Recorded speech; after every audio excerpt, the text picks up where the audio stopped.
keessa wal baranna. Duraan wal baruudha wanti hundinuu hin beekna. Kuni aadaa biyyaa Aashaa Abdoo Waaqoo jedhama maqaa kiyyaan. Walaloon barbaadanii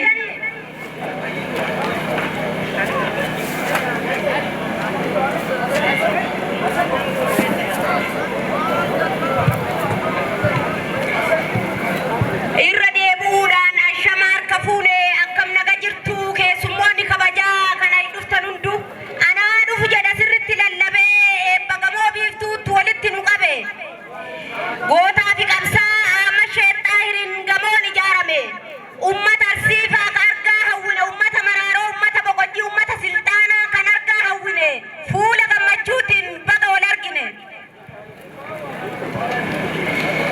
Keessummoonni hunduu osoo addan qoonnee inni dhihoo dhufeef keessummaan fagoollee kageejjiba dhabee imale lafoollee eebba gamoo biiftuu fageenyi daangessee keessummaan waamamani namne tokkollee kan asirraa dhuftan keessummoonni kabajaa asallaaf sagure silxaanaa boqojjii kaadaamaa keessa argamtan nu wajjin karaa dheeraa deemuun hedduu ifaajjanii cuukkoo fi caccabsaa itittuu baattanii akka aadaa keenya kennaa qabattanii eebba gamoo biiftuu irraa argamtanii bagatti geessan kaa baga gammaddanii.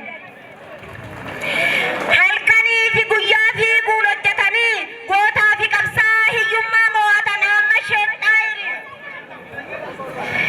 Halkanii fi guyyaa fiiguun hojjetanii gootaa fi qabsaa hiyyummaa mo'atan amma sheexxaa hunduu beeka silaa handhuura isaatti arsii keessa jira. Kanaaf hunduu dhufe hamileen hiriiraa nagaaf gammachuun baga nagaan dhuftan ummata boqojjii ummata silxaanaa isin nuuf gaaddisa isin nuuf utuma waliin tabbabaana. Isin nuuf gaaddisa isin nuuf utuma waliin tabbabaana. Nuti sachii baane kana hin daganne isin hundee keenya achitti dhalanne arsiin arsooma arsiin qorsooma jedhaa bara Oromoo yoo mammaa guduruu anaa dhufu jedhaan arsii biyya gootaa arsii biyya qeerroo arsii biyya qarree warra safuun bulu ka isaanii hedduu hin dhumatu seenaan arsima waa mukaa kennaa fi kabajaa eebba cimaa feenaan. Arsii qofaa miti Oromoon hunduu wal maddii dhaabatee hundumtuu wal cimsa.